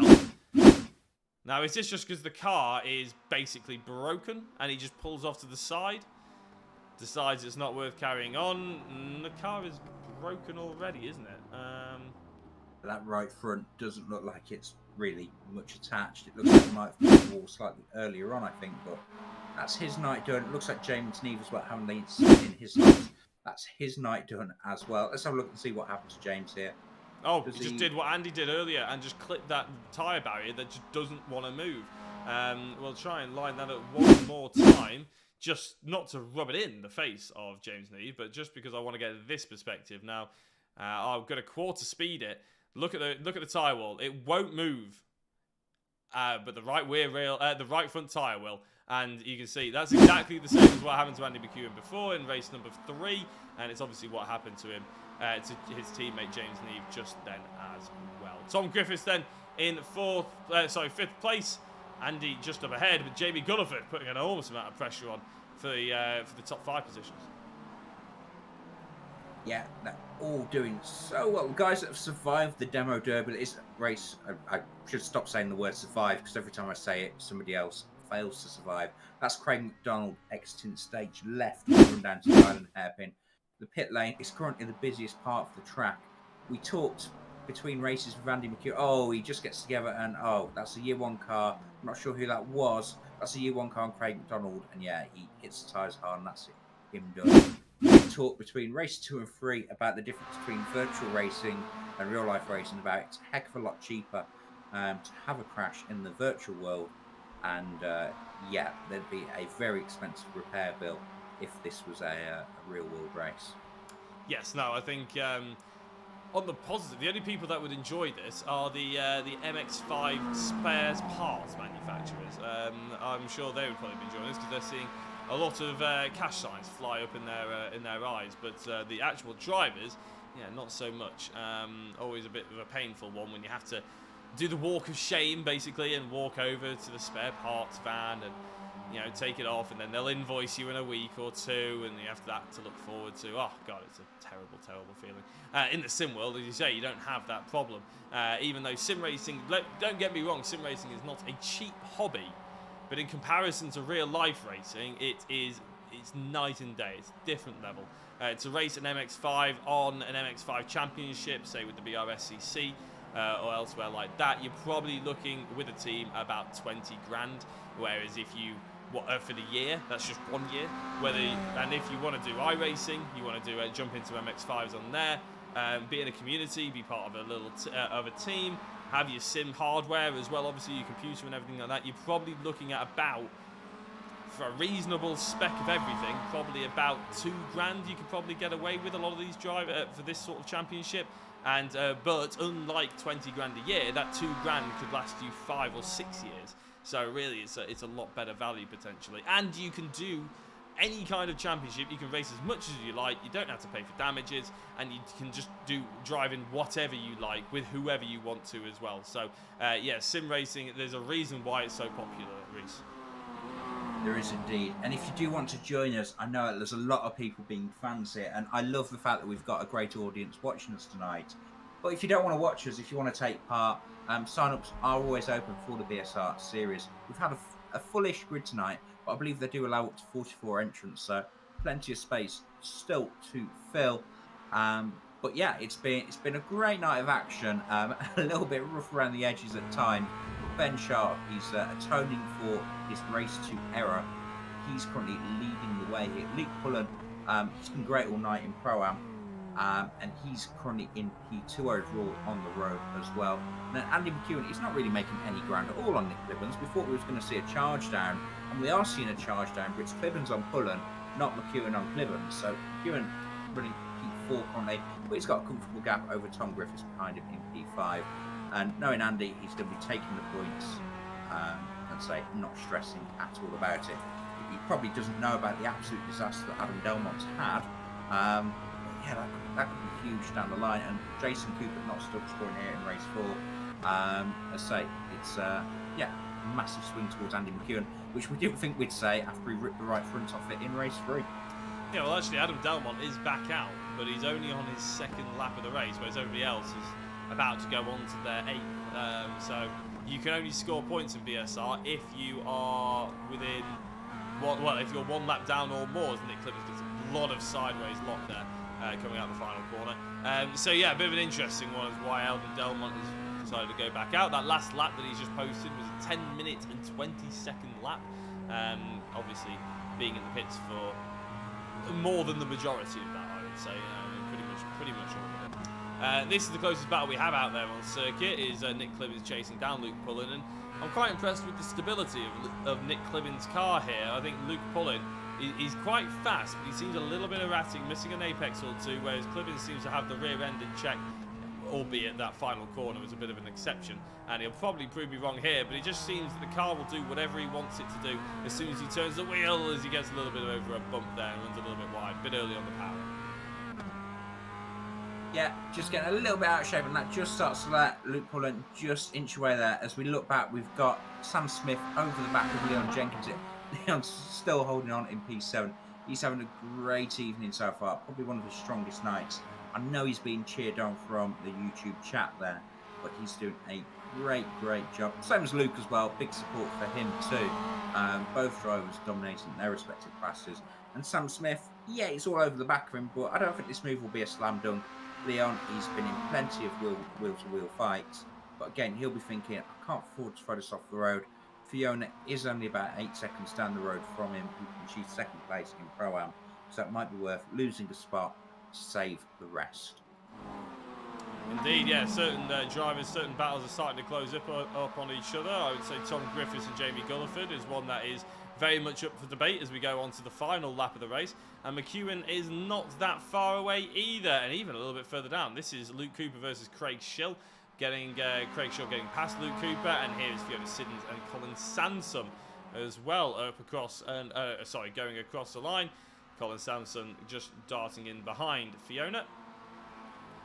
Again, the fight between Tom Griffiths and Sam Smith and Leon Jenkins, nice and close, but equally there's about 4 or 5 that are about the same sort of distance between each other. Sam Smith going for the move around the outside though, so we'll keep with him for the time being. Is going to be a difficult one to try and get the drive out of there, and I don't think he's going to manage to do it, although he gets a nice little cutback and tries to get up the inside. No, thinks better of it. I don't think he really knows where he's supposed to go here. I don't think he's quite got the momentum to make the massive move that he was hoping for, so he dives back into the Hislop chicane, and we'll focus on the battle for P2, because here comes Nick Clibbins. Yeah, Clibbins getting up to the inside of Luke Pullen. They're side by side, so they come up over the crest, through the left-hander there. It's the long way around for Clibbins, but have the speed, have the overrun up the inside into Druids, and they're still side by side. We've seen this work tonight, we've seen it not work as well. This gives Clibbins the inside. They're still neck and neck, nose to nose, heading down into the final corner. It looks like Luke Pullen on the outside, Clibbins on the inside. Oh, and they hold it strong. Too wide they go. Pullen's got the shortest run to line. Ben Sharp wins race 4, and it looks like Luke Pullen, through some great racing, is going to hold on to P2. Andy McEwen finishes 4th, Griffiths 5th, and then Jamie Gulliford in P6, with Leon Jenkins holding off Sam Smith by just 18 thousandths of a second for P7, and then it's Silkston and Siddons ran that field. We'll have the full rundown of the order, but absolute drama, not just for race 4, but potentially for the entire championship. But the guys reinstalling faith, I will say, there on the final lap after a very scrappy start to race 4. That was the high-quality racing that we're accustomed to, Jack. Yeah, I was a bit worried, to be honest, when we got about halfway through that race and half the grid were in the pit lane. But they did start to ignite a few clean and close battles as well. So maybe some of the drivers have just about rescued themselves for some glory as well. What we're going to do is going to bring down the results. Reese is going to have a quick eye on the... Oh, apologies, completely distracted trying to read something. You're going to keep an eye out on the Discord as well to see if anybody wants to come in for a chat. But I'll read through the results now. So Ben Sharp took the top step of the podium. Luke Pullen in 2nd. Nick Clibbins in 3rd.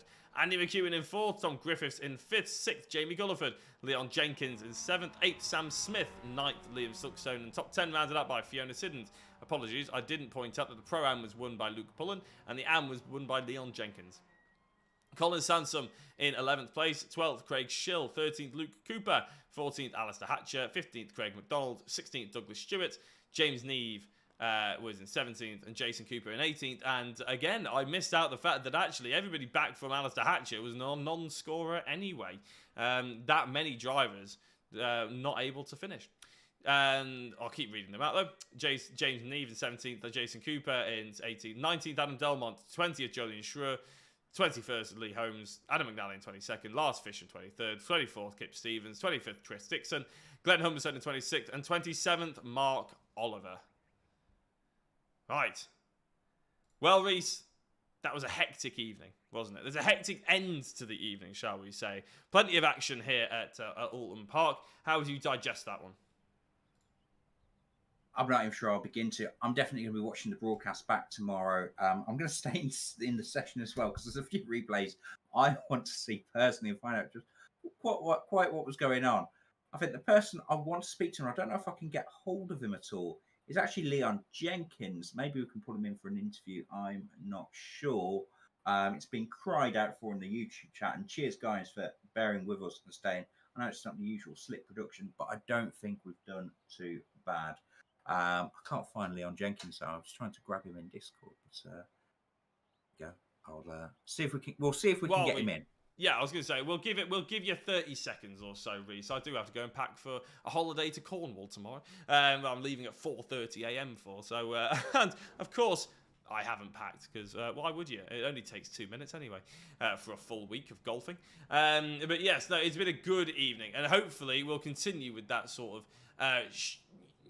Good form and momentum for the coming weeks to come as well. Hopefully Graham Sessford will be back. I won't be here. I will be in Cornwall. But with any luck, yourself, Reese, you'll be here and looking forward to it.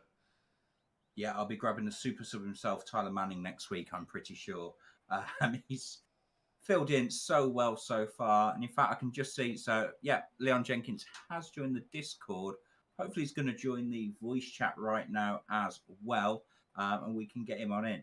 We'll see if that's happening. But yeah, hope you enjoy your holiday. I had mine last week. It is the time of the year for it. Is Leon Jenkins going to join comms? I'm not sure if he even has the permissions, and I'm not sure you or me have the permission to give him the permission. Just message him. Voice. Yes, thank you very much, ladies and gentlemen, for the patience over the course of the evening. Yes, there have been a few teething issues, but as I said, Graham Sessford will be back next week with all your fancy graphics that you come to expect here at Year One TV. But with any luck, you've enjoyed the racing regardless, and you've obviously not put you off tuning in for weeks to come. Reese, I see we have a driver for you to chat to. We do indeed. Hopefully he unmutes himself. There he does. So, Leon, congratulations tonight. You've been the star of the evening. And you've been missing it in the top 10 for most of the races as well. A really strong performance for you. You've been getting cheered on in the YouTube chat as well. Tell us about the night from your perspective. It was kind of an uneventful first race, to be honest. I just kind of held position for pretty much the whole time. And then I think something happened in every other race. There was quite a lot of chaos. I was quite close actually to a top 10. I think I could have had a top 10 relatively easily, which is kind of what the goal I've set myself in the second race. And then I think I got that in the last two, so I'm quite happy with that. Yeah. And then just picking your way through the carnage of race 4. I mean, how was race 4 as a view from the start? Did you see what was going on? We seemed to lose about half the field there. To be completely honest with you, it's all a blur. I don't really remember much of what happened at all. But yeah, I mean, there's obviously the driver voice chat. I can hear a lot of what people are saying, and I can kind of tell what's going on from there. But I didn't actually see much of it, to be honest. It was a disaster from what we saw for some of the championship protagonists. And yeah, I can hear the driver comms as well. And there's a few unhappy voices at various points in the evening. I'll be grabbing a bag of popcorn, I think, and sitting in the Discord later for sure. You've had some brilliant support tonight, Leon, in the YouTube chat. Pretty much every race, you've had people saying how great you've been doing, saying you've been slaying it. We can actually see you picking your way through the race 4 on screen right now. Lucky to avoid it. Have you got anything you'd like to say for the adoring fans that you've got in YouTube? Yeah, big thanks to the Leon Jenkins fan club. I couldn't do it without them.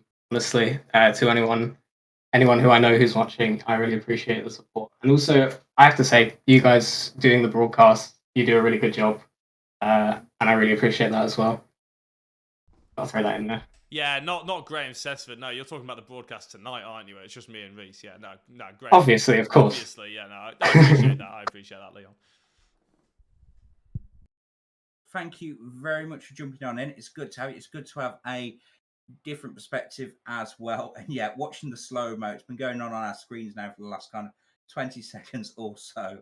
And yeah, absolute carnage at race 4. We can see you were sideways at one point, and you still made it back into the top 10. So yeah, I can see how that was a blur for you. It's hard to keep track of even in quarter speed slow mo there.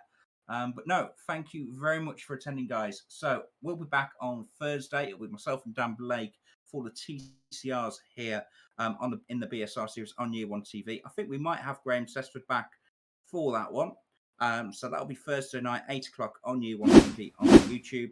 And then next week we'll be over to, in fact, I'm not sure where we're over to next week. Is next week the return to Silverstone? I think it is for round 8 of the championship. But no, thank you very much. I've been Reece Saunders, and I've been happy to be joined by Jack Racing. Anything you'd like to say? No, I think you pretty much summed it all up there brilliantly, Reese. Excellent. Well, thank you very much for tuning in, folks, and we'll see you all Thursday.